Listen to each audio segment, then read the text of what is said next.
Alright, hey guys, I am now live. Uh, so, okay, can you guys see my screen? Okay, yeah, it is visible. Okay, so I am now live. Now, I know I didn't really mention it in any of my videos that I was gonna be streaming today.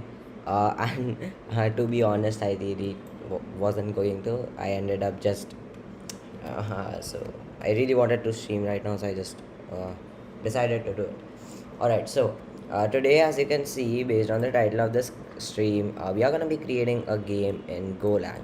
Now, in case if you don't know what Golang is, it's actually a programming language. People call it Go. So yeah, and it's an awesome programming language. It's developed by Google. So yeah, it's really good, and it's a little bit different than a lot of other programming languages that you would have ever seen. For example, it doesn't have loops in it. It doesn't have classes.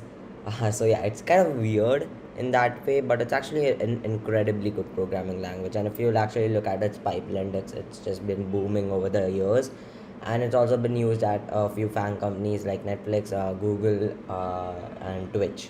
So yeah, that's what so it has been gaining a ton of popularity, and I'm pretty sure in like one of the code bases it actually replaced Python. Like in the Twitch code base, they were initially using Python for the Twitch chat, but they replaced it by with using Golang, and it also replaced Java in a lot of different areas. So it's kind of like it has a syntax similar to Python, but it has the speed similar to C and C++.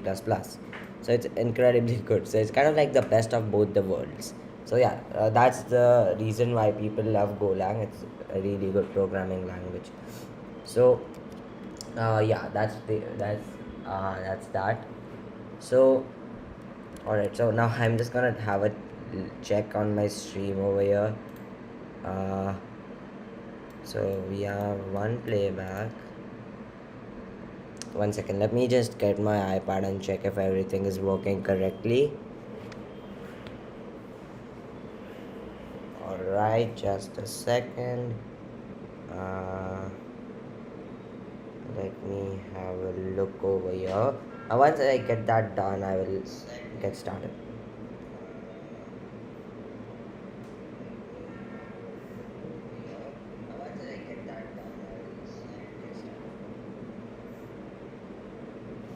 Alright, it seems like everything is working correctly, which is pretty good. Mm,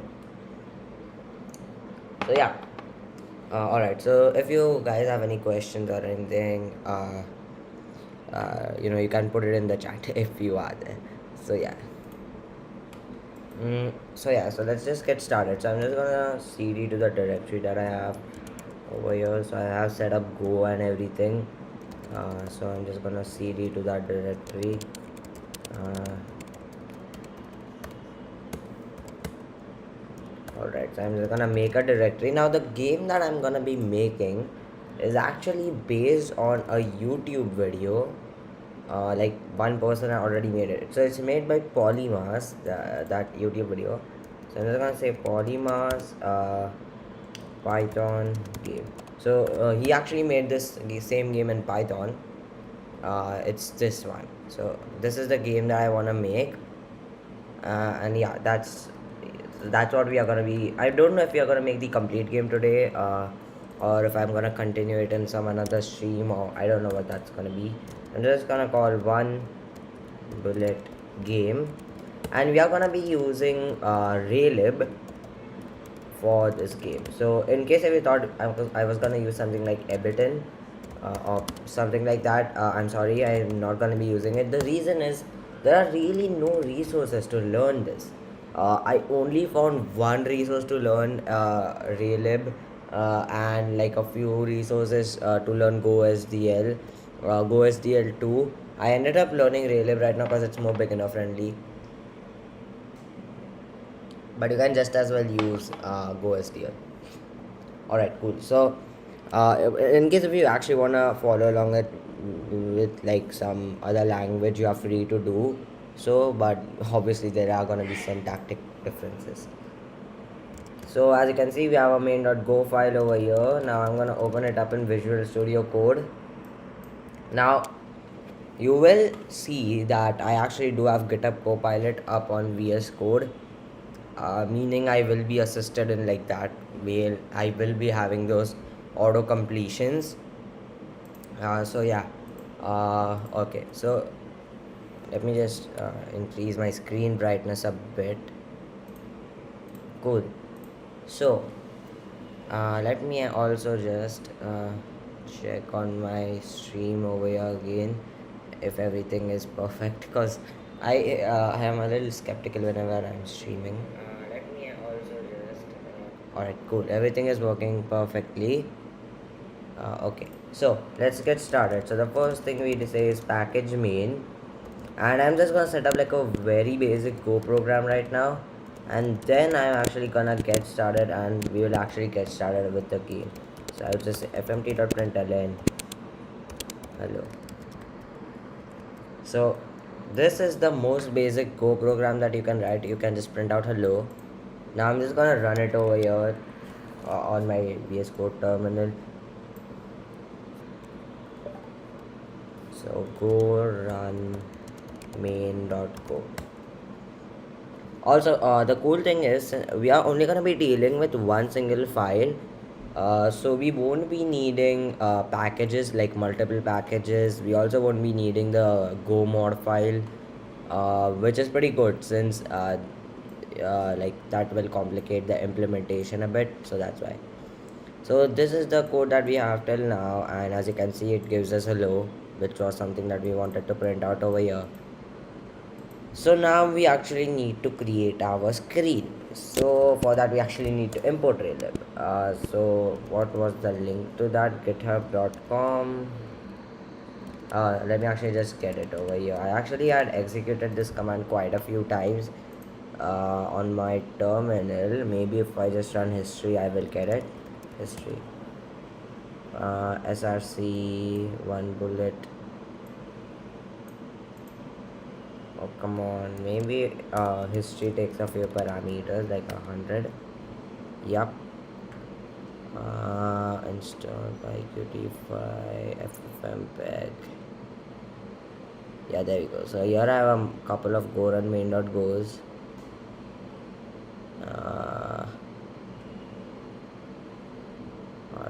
Yeah, this is the link that we want. So you first want to run go get and this link to do this, because otherwise it won't work, because you need to install it first. So I'm just gonna import it, because the thing is I've already installed this, so I don't need to install it again, but you will have to, obviously.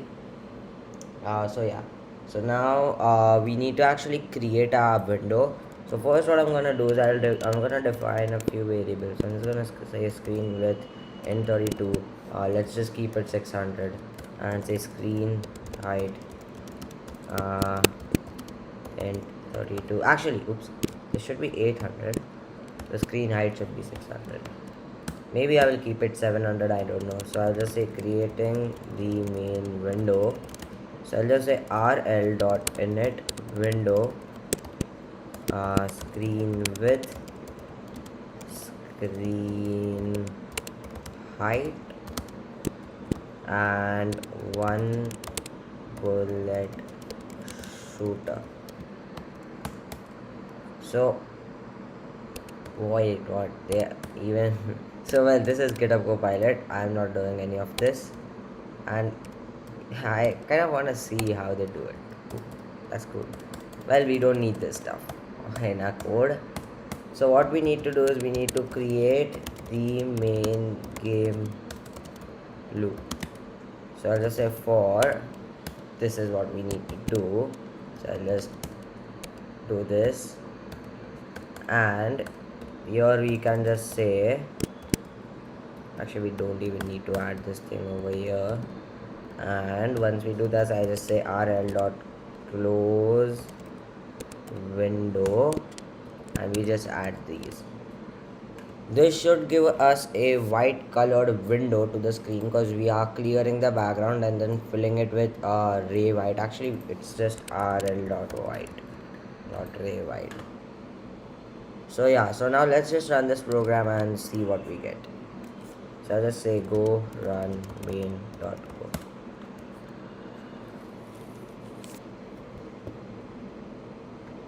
Let me see in case if there are anyone in the chat. Let me just close PyCharm, I don't need it. Okay. Okay, there are been two playbacks, but that's just me. Alright, I don't know why it's taking so much of time. The reason it's taking so much of time is because like whenever I am recording, it does take Golang a little bit of time. So yeah. Otherwise, when I'm actually not recording and when I'm programming like my own personal projects, it doesn't take any time. It's pretty quick. Oh come on. Maybe I'll just continue. Alright, so for the first thing that we are gonna need obviously is gonna be a player. So in the game that Polymath made, as you can see here, we have the window. The player was actually a catapult. So I'm just gonna look up flat icon and we are gonna get ourselves a catapult. So I'm just gonna say catapult. Now I don't know these.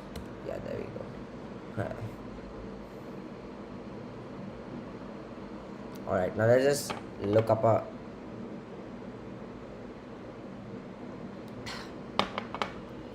let's find out a good image like a yeah, so I want some like these, like a handheld catapult, not these ones. I think this one looks good. I'm just gonna get this one. Actually, wait, this one looks a bit better, so I'm just gonna get this one. Let's download it over here.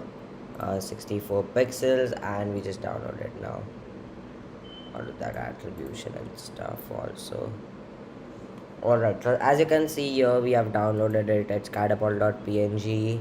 So I'm just gonna copy that file and I'm just gonna delete it over here. We don't need to keep it. And I'm simply gonna navigate to my directory. So it was in Go, src, github.com, Solanki, one bullet game. And I'll simply just add that over there. So as you can see, the window was closed successfully and all of our textures and shaders were also unloaded successfully. So that means that everything was done perfectly. So now we need to actually create the player. So creating the player, and instead of just having it as catapult over here, I'm just gonna change this to player.png. And so let's just say player rl dot load image, and here I'll just say player.png. Now obviously we need to specify the x and the y coordinates of the player, so I'll just say player underscore x, and actually that will be a var, and it will be an int32, which we will just spawn it at the screen width over 2, meaning it will always spawn in the middle of the screen. And the var layer underscore y will also be an int32, that's important, and that will just be spawned at screen height minus 100. And now we actually need to create a texture of the player, so I'm just gonna say player underscore texture is actually it will be like this. So rl dot load texture from image, and the image is obviously our player image. So let me just blend it to the screen, render it to the screen. rl dot draw texture player texture at player x, player y, and rl white. That should if everything is correct, then that should display the player to the screen, if everything is correct, which I hope it is, and I think it is. Let's run it and see if it works, and there we go. As you can see, we have the player showing up at the middle of the screen, which is exactly what we wanted. And as you can see, the player is of a sufficient size, which is good. Let me close this window. Everything closed successfully, which is good. Alright, so now we need to move the player. So I'm gonna specify a few coordinates. I'm gonna specify a few variables over here. So var player underscore x underscore change, and it's gonna be an int 32, which is gonna be set to a 0 initially. Now obviously, since we have defined a variable, we actually have to use it. So I'm just gonna use it over here. So I'm just gonna say player underscore x plus equals player underscore x underscore change. Now we actually need to change our player X when we actually press down a key. So that's what we are gonna be achieving doing now. So key presses.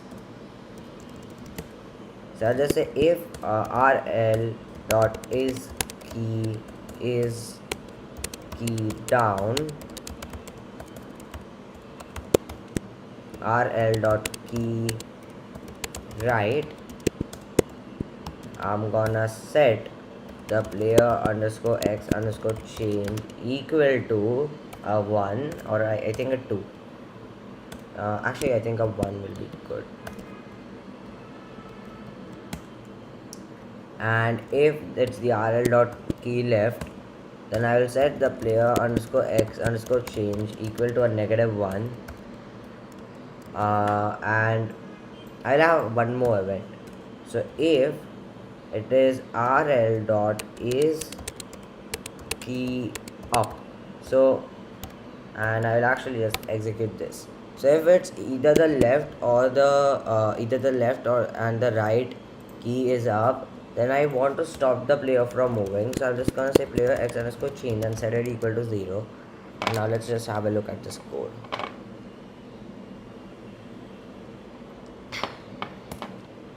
Alright, let's run it. So we can move it left and right, which is exactly what we wanted. But now we have to implement the border checking. So that's what we will do now. But everything is working correctly till now, which is kind of good. Also, all of the Python people out there, as you can see, it actually doesn't take any code to do this. It's actually just as much as Python takes up. So let's have a look over here at the stream, just see if anyone has posted anything. Okay, let me just go up to VS Code and let's get started. Alright, so let's just implement the border checking. It's actually incredibly simple to implement. We just say if player x is less than 0, we just have to set our player x to 0. If player x becomes greater than or equal to screen with -70, player x equals screen with -70. Alright, I think that's correct. Like, I'm pretty sure I don't even need to run it right now, but I'm just gonna do it. Okay, so we made a typo. Good thing I ran it. Let's just make this double E. Cool.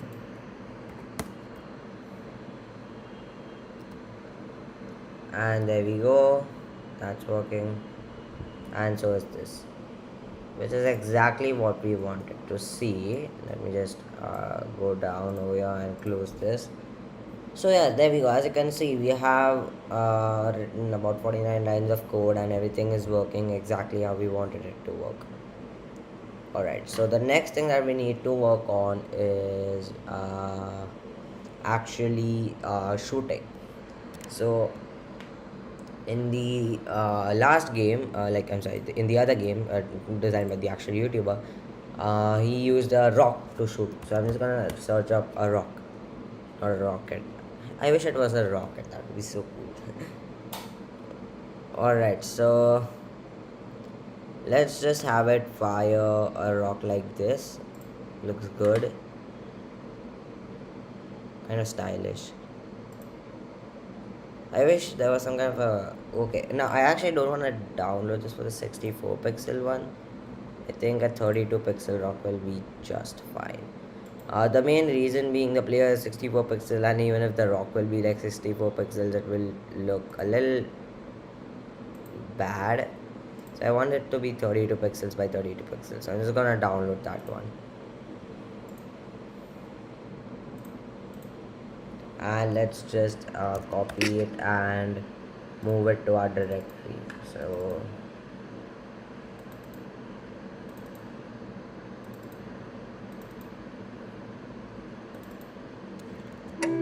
I think I should kind of place both of these in a assets folder, maybe.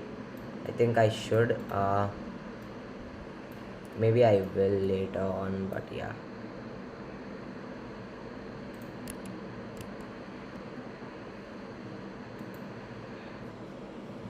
So here we have the rock. So do we need a struct for this rock? Actually, I don't think we need.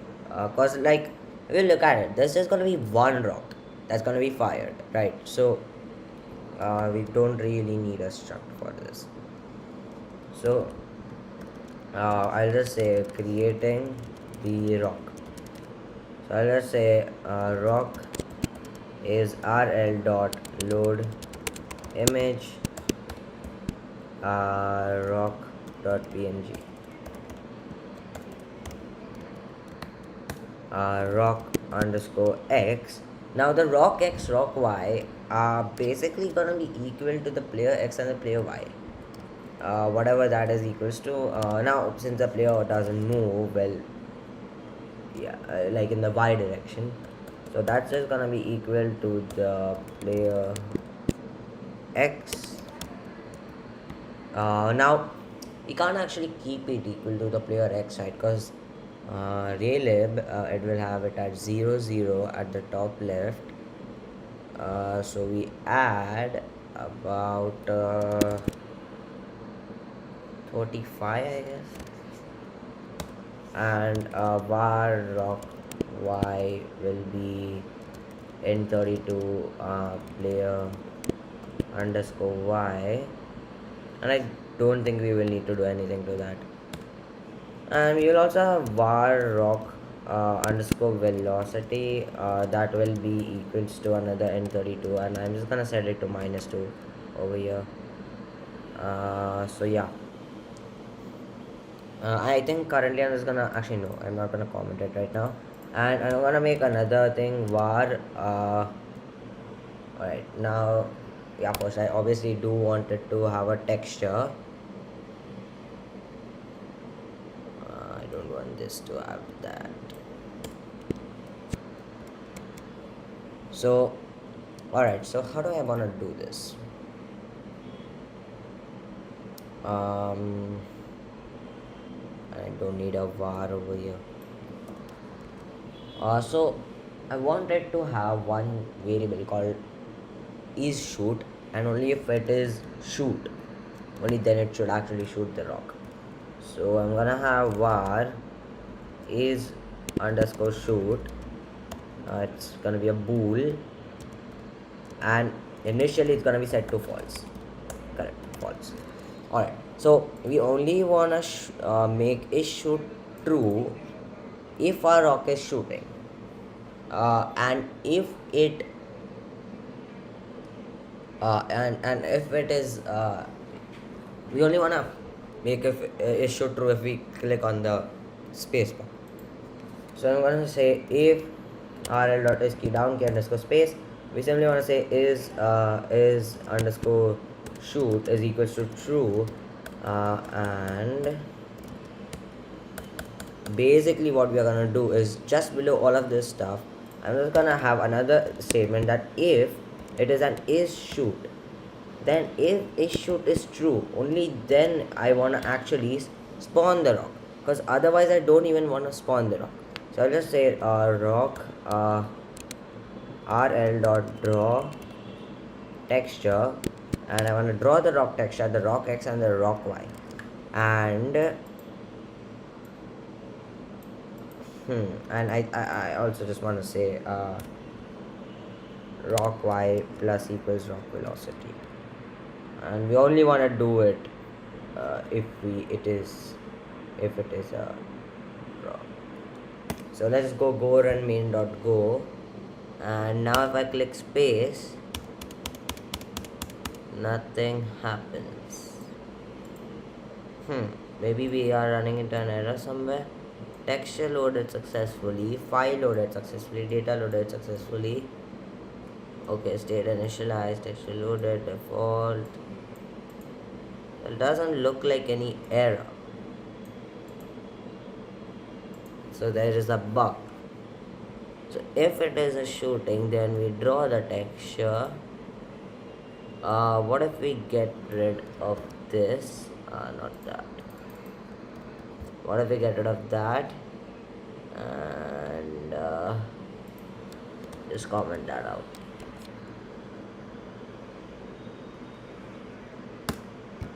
Let's run the code, and there we go. So as you can see right now, we do have this rock showing up over here, which is exactly what we wanted.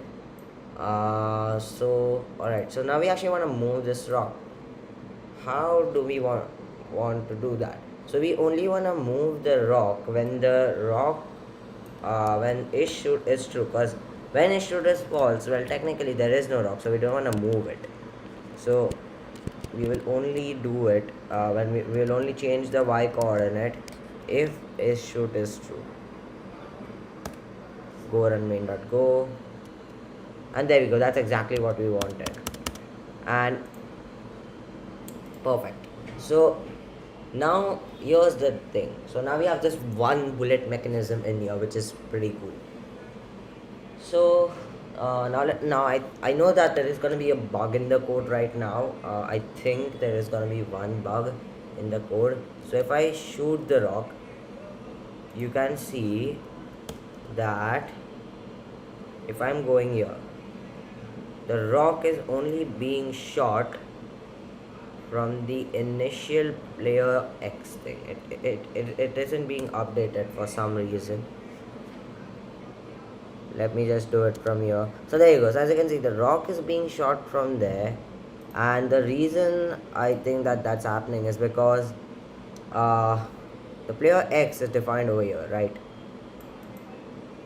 While over here we are just saying that we want to set it to player X plus 35. So now let me actually look it up over here on one of my previous code bases. Just a second. I have to look it up over here, because otherwise I'm not gonna understand how to do it. Wait, I didn't define it over there. Surely I did.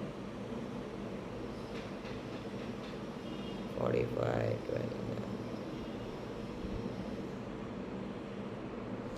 Okay, so I have defined it over there.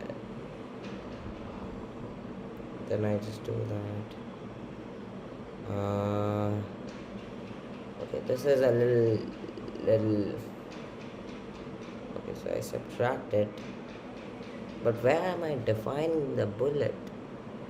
Wait a second. I think I'm just gonna have to pull it up over here. 1 second. cd go cd src cd getup.com / 2007 cd1. Actually, it's cd space invader.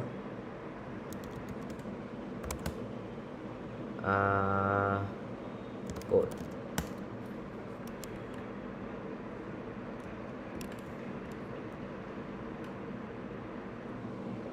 Alright, let's have a look at the code over here.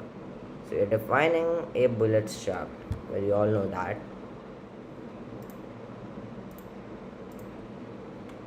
In the function main, why am I not defining the bullet? Where am I defining the bullet? Oh, okay, I get it. So we are literally only creating the bullet in the main loop instead of actually. Okay, cool. That's actually what I need to do. Okay, so I get it. So I get it how I need to go about doing this. So what I need to do is I need to create the rock uh, over there. Wait, let me just pull that code up side by side. uh, Wait, so I actually don't screw anything up. Not draw texture. Not draw circle.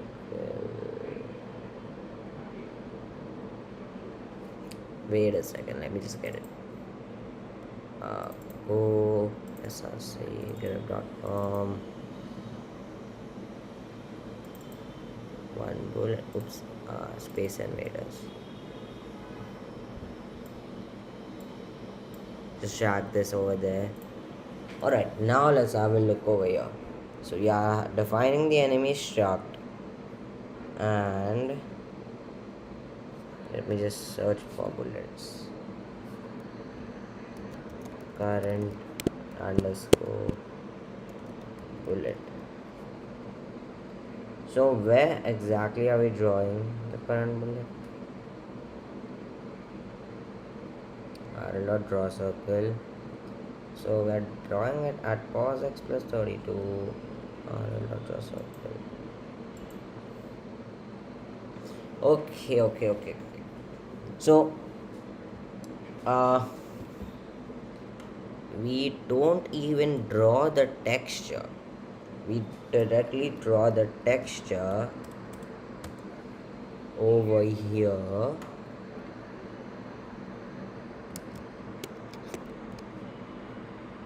And now, wait, I think I got rid of the incorrect texture.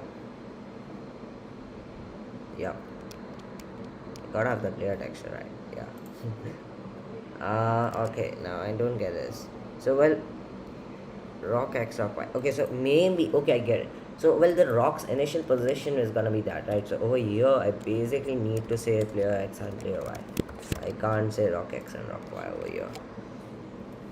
Go run main dot go. Now, I know it's gonna throw me an error. Yeah, rock x declared but not used.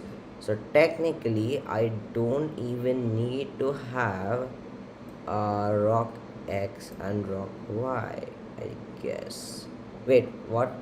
Oh yeah, well, we are doing that over here.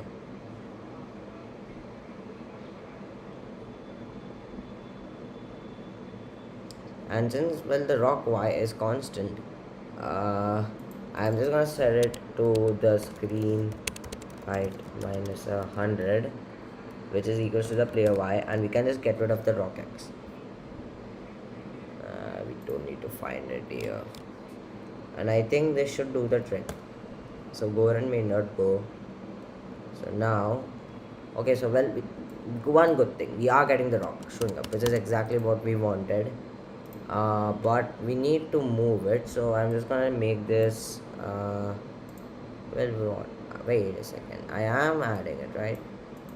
I am adding the rock's velocity. So what, maybe I need to add it over here.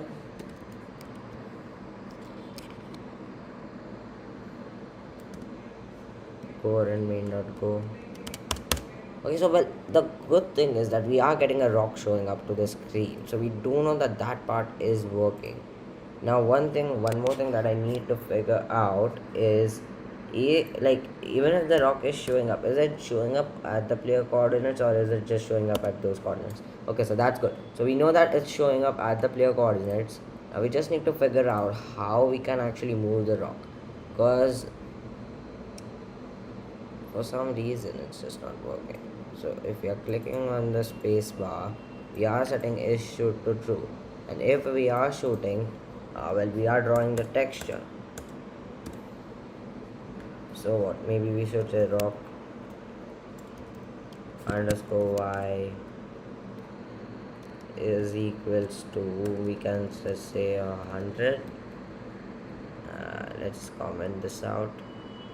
Actually no, we will have to have this, otherwise it will throw us an error. So maybe if I do this, well, how can I, okay, I think so it's drawing the texture, the player x and the player y. Okay, I think I get it. Okay, I think I get it now. I think I've gotten the what I mean over here now. So I need to say rock y is equals to player y right over here, and here I would say it's rock underscore y.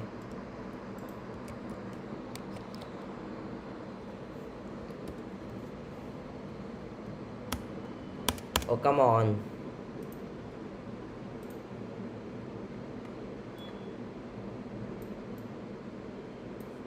Okay, so the thing that's happening is, oh, okay, oops. We need to get rid of this.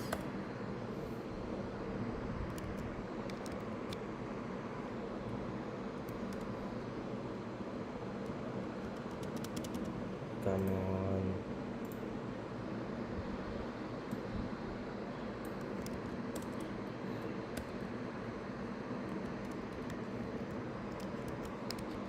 I didn't know shooting would be this difficult. Because otherwise, I have to make an entire bullet struct and it will get a bit complex. You know what? I think I have tried everything. I'm just gonna go ahead and make a bullet struct and do this. Because otherwise, I am gonna be stuck doing this for a long time, and I don't want to do that. So I'm just gonna get rid of this stuff, and instead of just having like a rock image, I'm just gonna have a rock circle, because there is absolutely no way I can get this thing done. So type uh what was it, rock struct struct what else do we want? We want the pause x, which will be an int 32. We want the pause y, well, we don't do this, which will be an int 32. We want the y velocity, which will be an int 32. And what else do we need over here for a texture? We need the radius, we need the draw, and we need the color. So let's just get that.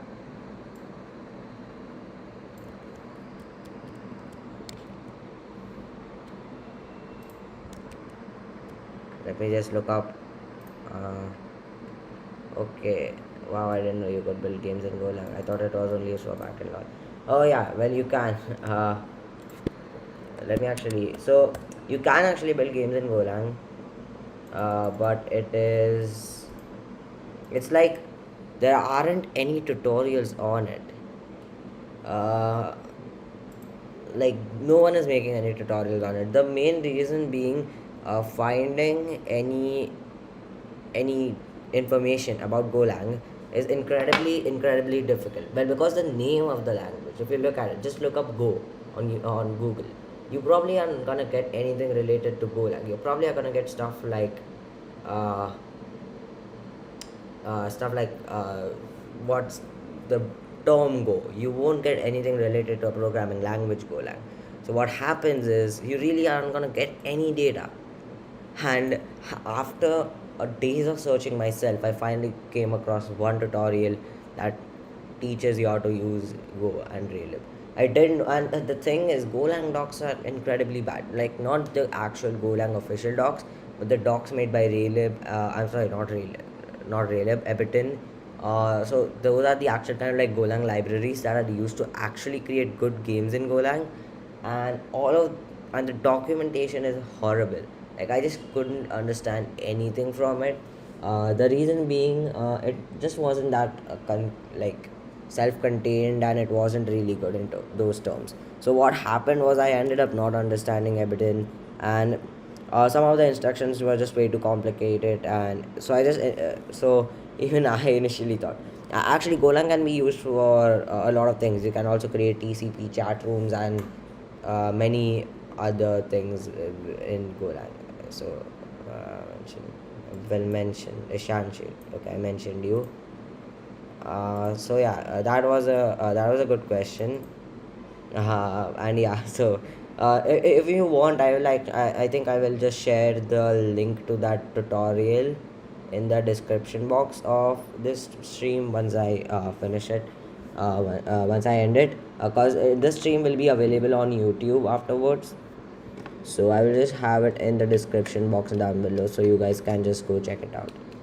So because even I myself am currently heavily using the code from that stream, so that's why I'm sorry, from that YouTube video. So yeah, so I will have like a few tutorials linked down below. One uses SDL and one uses Relib. You can choose which one you want to use. SDL is a bit more complicated and it requires a teeny tiny bit more setup. Relib is a bit more simple. uh, so yeah, but you can choose any framework, it's good. So yeah, and in case if you guys find any good tutorials, then you can let me know, because even I don't know many of them. So yeah, that's one of the prime reasons why I decided to make the stream. So why I decided to record the stream, because I wanted more people to know that you can actually create games in Golang, and it's not just like a language used for backend development. You can do all sorts of things with it, and it's actually pretty good at it. So here we have a rock struct. Getting back to the code, we need to create kind of like a slice containing the bullets, so the rocks. So the way we do it is, I'm gonna have to look it up.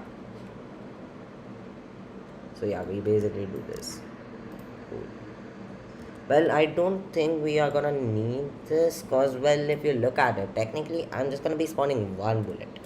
So I don't even think that we need it.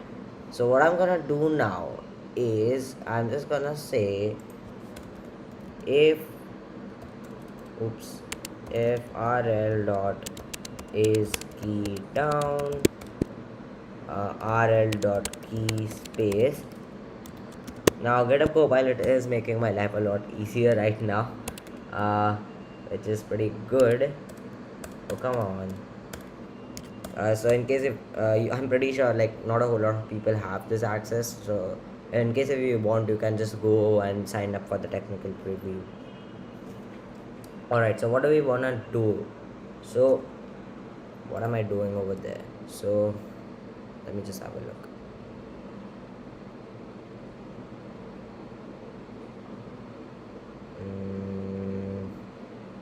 So if we click on the key space, then we are simply creating a current bullet, and then we are appending it. Okay, cool. So I know that. Okay, so let's just do that. So we basically just need to do that part. Alright, so let's do it. Let's go down over here. So we just say current underscore bullet is gonna be a bullet, and it's gonna take in a couple of parameters. So it's gonna take in an int32, which is gonna be the x coordinate of the bullet. So in that case, we were specifying the player's x coordinate as the bullet's x coordinate. So I'm just gonna make it player x. We are gonna have the y coordinate and a couple of more things. So as you can see, it says player.y. Now what's this stuff? I'm gonna have to look it up over here. So it's the y velocity and the radius. Alright, so I'm just gonna pass it in over here. So the y velocity is gonna be an int32, and the radius which you looked at was a float 32. So where are we managing that stuff? So the y velocity will be an int32. This will be a float 32.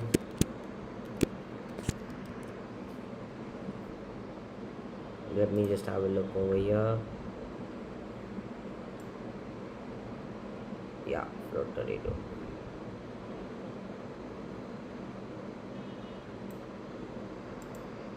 And what is should shoot? I don't know that. Let's actually find it over here. And should shoot. Okay, so it's some sort of a variable that we have defined somewhere. But where have we defined it? That's what I want to know. Okay, so it's just defined up there. Initially, obviously, should shoot will be set to false. So var should shoot bool is equals to false. And over here, what do we want to do?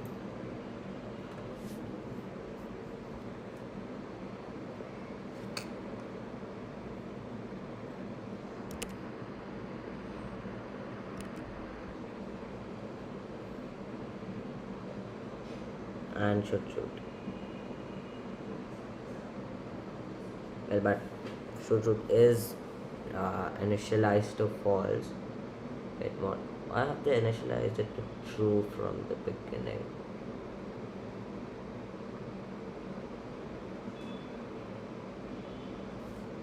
Where have they used should? I'm gonna have to check that now. So if that's the case, if should is true, so where have they actually checked for the bullet movements? That's another important thing.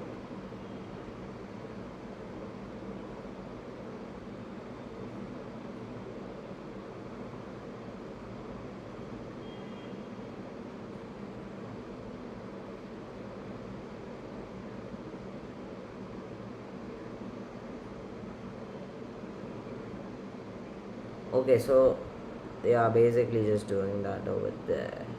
Okay, I get it. So what I'm gonna do is I'm gonna do it in a bit of a different way. Let's try it out in that way. If it doesn't work, then we will do it in the way that I have done it initially. So we are just setting this should variable to true, and if it's true, I want to do something. So I'll just say if it is should if should uh, we will just say current. Well, wait, we have to draw it. Oh no, I don't think so. Current bullet dot y minus equals current bullet y velocity.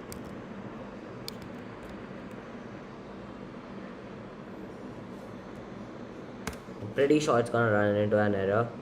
uh, Undefined player texture, undefined bullet, undefined structure. Go and may not go and may not go. Wait a second. Wait, why is player texture undefined? Wait, what? I got rid of the player texture. Player underscore texture.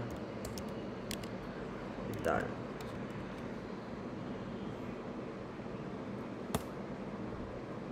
Bullet should current bullet.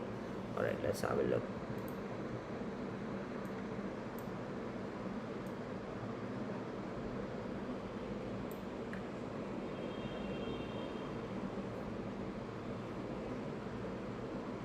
Oh, come on. I'm just gonna make it camel case because I don't want to change it everywhere. So I'm just gonna change it over here at the root. Current bullet and bullet. So 44. Oh, okay. Oops. Wait, why? Wait, what? Why is that an error? Oops. Gotta make that a bullet.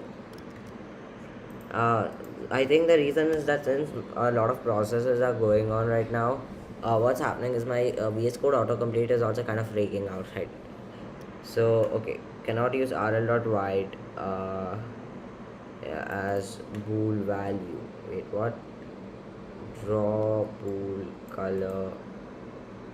Oh, okay. So I need to actually pass in one more parameter. That's okay. We can just say we don't want to draw it initially, so I'll just say false, set it to false, and I will say right over here where we actually say, and no, oops, I actually want to set it to true because when I click on that key I don't want to do that, and I think that is it. Oh, come on. Okay, so current bullet y. Like I have defined it. What are you talking about? What should I do it up top over here?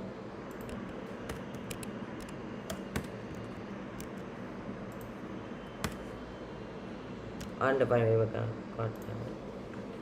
Alright, let's open this up again. RL dot circle current bullet. So that's the thing. Where have I defined current? Okay. So I am appending it to bullets. Okay. Okay, so I get it. So I need to define one more thing up top over here. Uh, Now that's the thing, right? I don't want to have multiple bullets. I only want to have one. So I'm just gonna say var bullet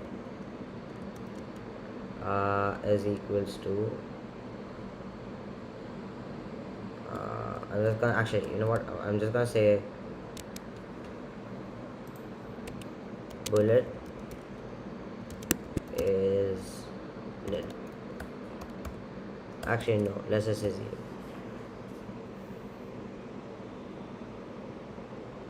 And over here, so what I'm gonna do is if we click the space key, I'll set the bullet equal to the current bullet, and then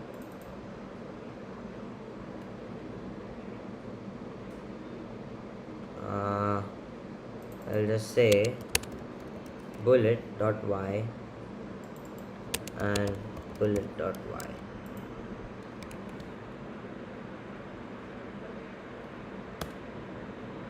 Oh, come on. Bullets, just make that bullets and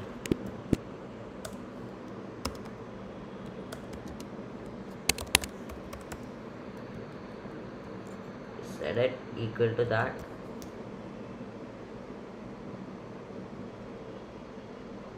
And just make that bullets,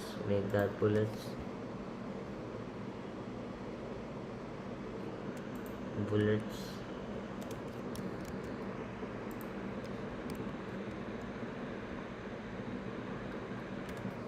It's getting a bit tedious. Bullets.y undefined. Bullet has no type, bullet has no field or method y. Oh yeah, oh wait, that was something like pause y. What was it? Yeah, pause y. Pause underscore y, not y.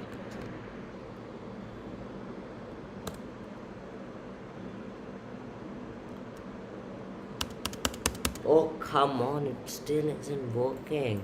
But at least we aren't getting an error. That's like the one good thing out of this entire thing. At least I'm not running into an error.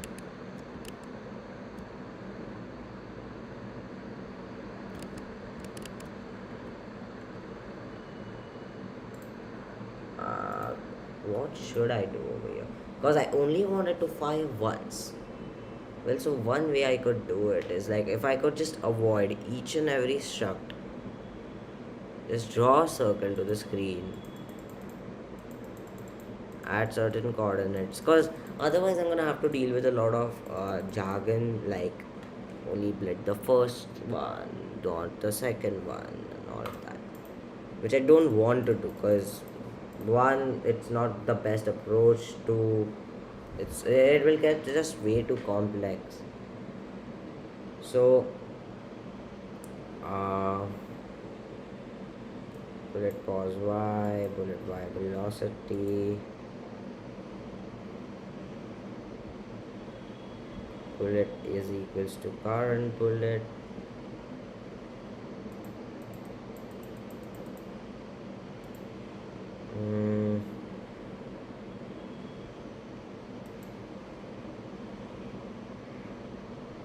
so we are doing this.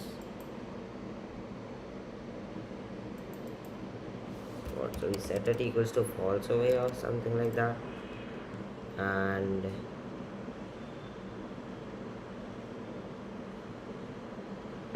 Why had I set it to false over there? When did I set should equals to true? That's what I need to figure out. So let's say should. Okay, so if that's the case, should equals to true. What was the other case? If the pause y is greater than 0, or the current bullet dot pause y is greater than screen height. If the screen height is 600, that means that if it's at about 660, 600 and anything about that. But I need to figure out when exactly and on which lines am I setting should equals to true, because that will tell me what conditions was I using previously to do this. And you have got to be kidding me that there aren't just two lines. Let's check that. Then drawing a circle at current bullet at pause x plus 32, current bullet dot radius, current bullet dot color. You know what? Let's actually draw a circle first, and then we will handle the rest. I'm just gonna make sure. Because according to me, that's the only way I can deal with this. So if should oh okay, I just realized my mistake. Well, everything is correct, nothing is wrong, but the main issue is I'm not drawing this to the screen, right? Because currently all that's happening is I am just doing this, like I am making a bullet, but currently this bullet is just stored in the variable, like it's just stored in the object. It's not, I haven't actually drawn it to the screen, right? So that's what I need to do now. So I need to actually draw it to the screen. So just on top of this, I'm just gonna say rl dot draw circle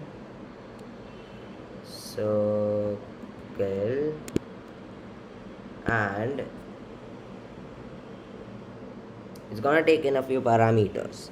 So the first parameter that it's gonna take in is gonna be bullet dot x, comma bullets dot y, bullets dot radius, bullets dot color. Which color did I say that? Let me have a look over here. Let me check out the current bullet. I know what I defined. Well, it's stupid. I can't have it rl dot white. I gotta have rl dot black.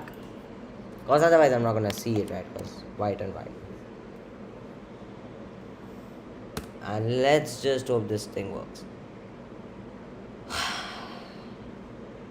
It's pause x, not x.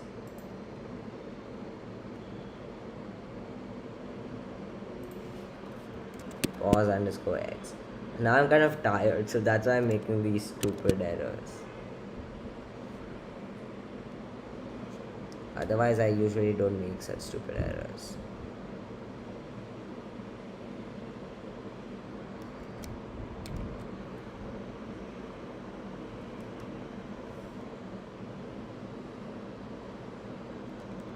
Okay, well, okay. Well, at least we got a bullet that for some reason is only at the player X.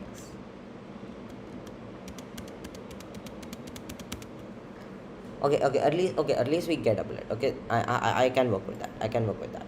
At least we have a player bullet. I can work with that much. What are we keeping the in? Okay, that's 0. So we gotta set it -2.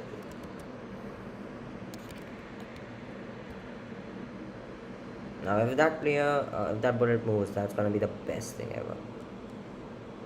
That's exactly what I wanted. Not exactly. I wanted him to move up, but we know how to fix that. We know how to fix that, right? We just gotta make this positive.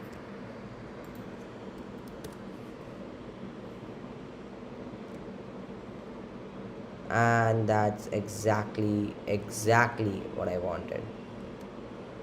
Now, not exactly what I wanted. So what I want is, if the player crosses, if the bullet crosses the thing, I don't want it to create a bullet, right? So how do I do that? So I want to make another variable, and uh, bullets dot y pause underscore y is not less than 0. Only then is it that I want to create a bullet and do that. Otherwise, I don't want to create a bullet, because that would mean that there was already a bullet that was fired, and I don't want to do that right now. So, oh, come on.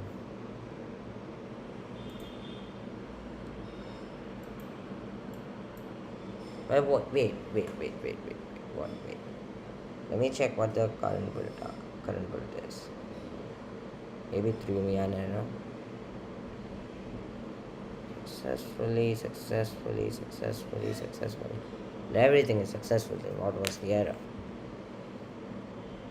If shoot. Okay, let's just do it in the shoot, because that's where we have actually done all of the important things. So another thing that we need to do is we must set shoot as false. So here what I'm going to say is, if it is shoot and if the bullet dot, now okay, wait, I can't do it over here, right? Because that won't work. Alright, so I'm gonna make another variable called hash shorten ones. So I'm just gonna say var has shorten, and it's gonna be a boolean, and it's gonna be a false value. So over here I will just say that if that is the case, and he has not shortened a bullet, only then it is that I want it to actually create a bullet. And here what I will say is, I'll just say has shorten is equals to true. So that would mean that I can only shoot a bullet once, and since we are not making it false again, it should only make one bullet, and that's exactly what we want. Perfect. So now we are only having a singular bullet. That took way longer than expected, but it is working, and that's exactly what we want. Let's run it again, and now let's move to the side, and let's hope that it works. And it's working perfect. That's exactly what we want. Whew, that took a lot of time, a lot of errors, but it's all worth it. One arm. Okay. I won't be going for extremely long, because otherwise things like this will happen. My productivity will just go down the drain. And yeah, so well, now the approach that I've taken is a little bit hacky. It probably isn't the best approach that you can ever take, but I really can't think of any other approach. And I want to spawn it at pause x plus 32, so it's kind of spawns from the middle of the screen instead of kind of at the side, which looks a bit weird. Yeah, I don't want to open up code. Wait, what? Or run main code.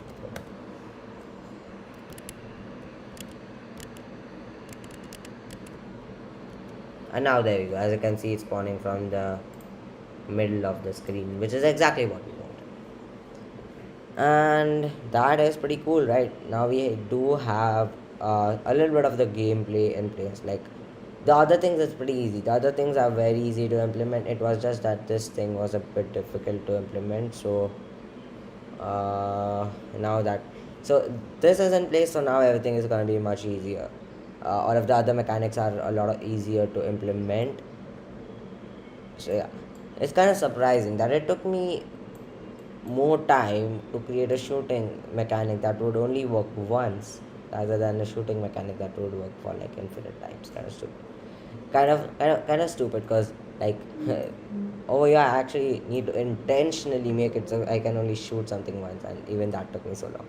So yeah, okay, so that's the approach that we took. I'm just gonna show it over. So we are just creating a bullet, and then we are setting it to bullets.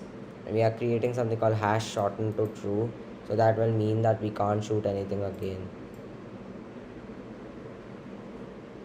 And I what I'm so now it's gonna get a bit more complicated now, because in the game there's actually this one obstacle or whatever you wanna call it, which is kind of like it rebounds your bullet.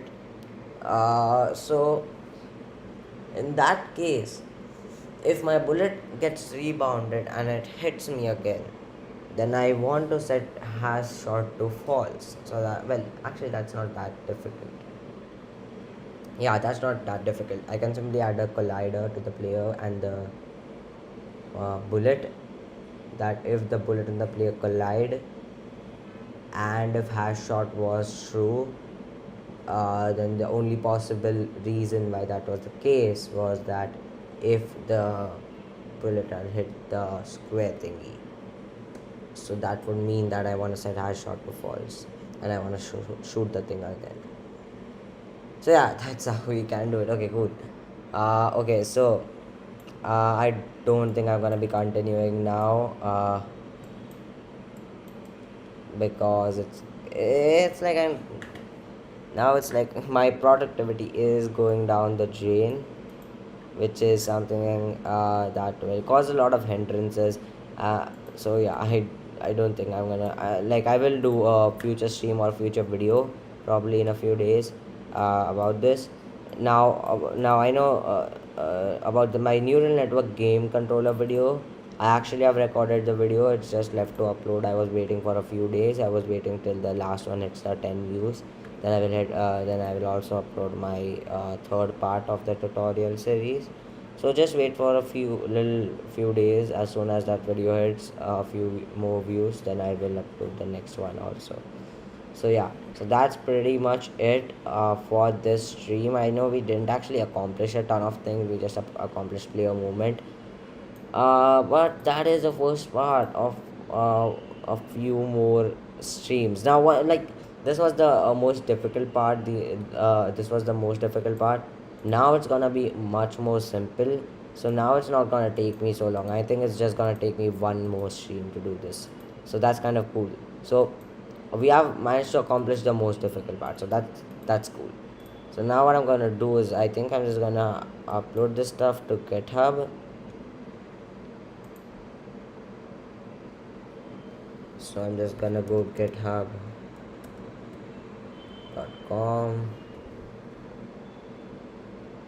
I'm just gonna add this to GitHub. Also, you can just follow me on GitHub. So uh, you can actually view my repositories and stuff like that.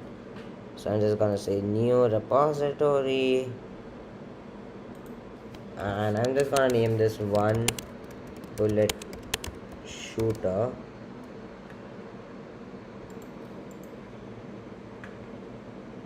Public create repository, and I'm just gonna close VS Code now, and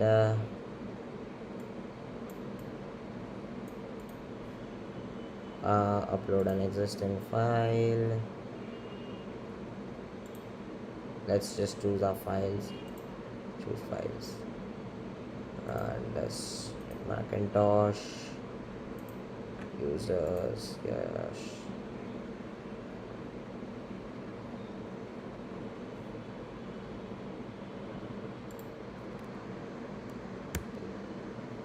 Oh, come on.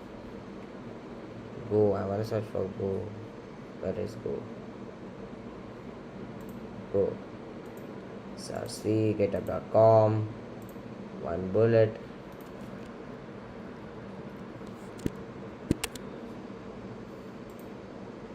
Open it up over here.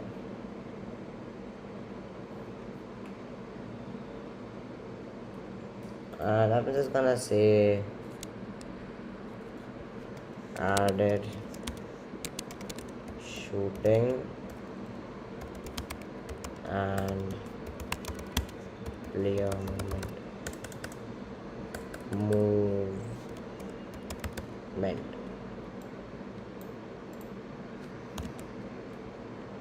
commit changes, and there we go. So we have our things all set up. Let me just check it over here, main.go.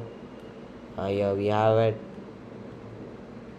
So this is not the complete game, this is just the first part. We will add all of the other things also in a little bit of time, but we do have a couple of but we do have this thing ready. So I'm just gonna go up over here, and let me just drop this link in the chat box.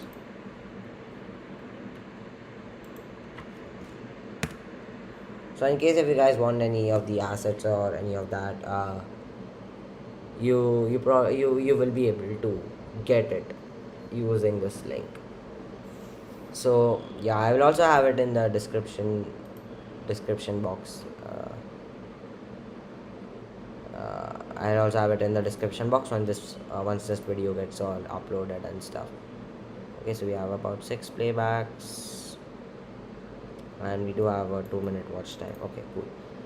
Alright, so I hope everyone enjoyed themselves, and thank you to everyone who joined the stream. It was really fun for me to code. Live coding is always so much fun because everyone can see my mistakes in real time. So like everyone even I have no one is perfect. Kind of really, it's a really good description of that. Everyone runs into errors. Like I can edit. Like I can just in all my already previously recorded YouTube videos, I can easily get rid of those errors, either shoot a new video or edit them out, but can't do it in a live stream.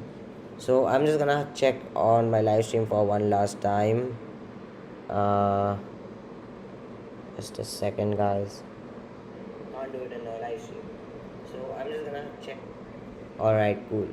So hope you guys enjoyed this live stream. I certainly did. I will be live streaming. I don't know when I will live stream in the future. I usually just do it whenever I feel like it. I don't really